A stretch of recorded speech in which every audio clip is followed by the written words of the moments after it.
Welcome back. Now, very often we hear calls for the inclusion of women in the economy. But in the bigger scheme of things, rather, what is being done, and is there any progress in ensuring women have a seat on the table? The UN's Generation Equality Forum says even for the few women that are self-employed, their businesses tend to suffer due to a lack of financing. The COVID-19 pandemic has also added a further strain to women trying to make it in the sector. To speak on this, I'm joined by gender specialist Shireen Motara from the Tara Transformation. She is in Boksburg in Ekurhuleni for us, and she joins us now virtually. Thank you very much for your time here on ENC. Now, when we talk about the sectors that women are more involved in, that are suffering even more now because of COVID-19, which sectors exactly are we talking about? Thanks, Masego. So I think it's across the board. In fact, I was just reading a range of reports in the last week from the World Economic Forum, the Commission of Employment Equity.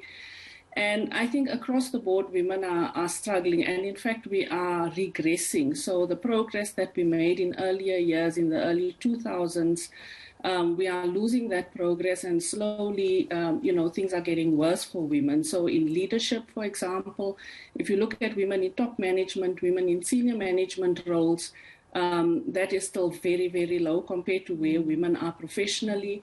If you look at the issue of procurement that you've mentioned, it's a challenge. Our government has committed to 40% procurement for women, but we are yet to see to what extent that is happening. And if you look at the private sector, for example, the highest level of procurement for women is about 10%. So we are really not doing that great. And even with the women who do take up space in leadership positions in businesses, there's also the pay disparities. Just because you're female and you're doing the same job as your male counterparts, usually we find in reports that women will be paid much less than the male counterpart. Yes, so in South Africa, that is a significant problem. PricewaterhouseCoopers released their annual report on executive pay, and we find that women in executive roles lag between 26 and 51% in terms of the gender pay gap. So it's still a really big problem. And I think that for us, in terms of the World Economic Forum and our rating, so we are doing really poorly as far as economic opportunity is concerned. And part of that is because of the gender pay gap. So South Africa ranks 131 out of 156 countries as far as the gender pay gap is concerned. So it's a serious problem. And my biggest concern with that is that our systems, or the structures that have been set up to address those issues, are not acting. So the Commission for Employment Equity, for example, they continue to report only about numbers in roles and so on, but they have yet to do anything concrete about the gender pay gap. There's also the issue, Shireen, that I read in some of the reports that you still find in many cases that women are expected to, are demanded, sexual favors are demanded from women to be able to get money or to be able to get jobs. They're expected to bribe using their bodies. We still find that happening today. Yes, and so we need to see that in the broader context of corruption in our country. When corruption becomes such a systemic problem, then it creates a big challenge for women in a number of ways. One is in terms of what you are saying, so women have to kind of pay with their bodies to get opportunities.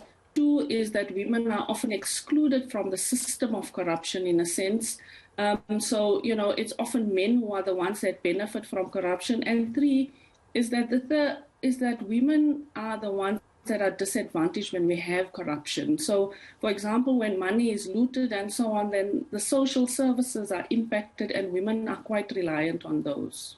And also, I was speaking to another guest yesterday who was talking specifically about how government needs to channel more funds to, for instance, your early childhood development, because that's where women are mostly active. They open creches, they open other forms of, business that has to do with early childhood development. And as long as government is not going to invest in that, it means women are left even more, in the lurch.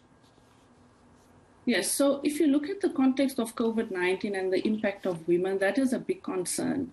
The way in which government has responded, for example, this emphasis on small business and supporting small businesses, but not recognizing, for example, that an ECD is a small business, or not paying attention to the areas where women predominate and where women are vulnerable. So aside from the ECD sector, for example, it's also the people who work in the informal employment sector, or women who have very vulnerable casual employment, domestic workers, and so on. There hasn't been attention given to that in a meaningful way during this time. And I think that that is part of the problem, that we have this one-size-fits-all approach, and we then the vulnerable women and those that are most affected fall through the cracks. All right, Shireen Motara, gender specialist from the Tara Transformation, thank you so much for your time. I mean, I could speak to her about this for a very long time, even looking at the fact that women, statistics show that women are the ones who are mostly single parents.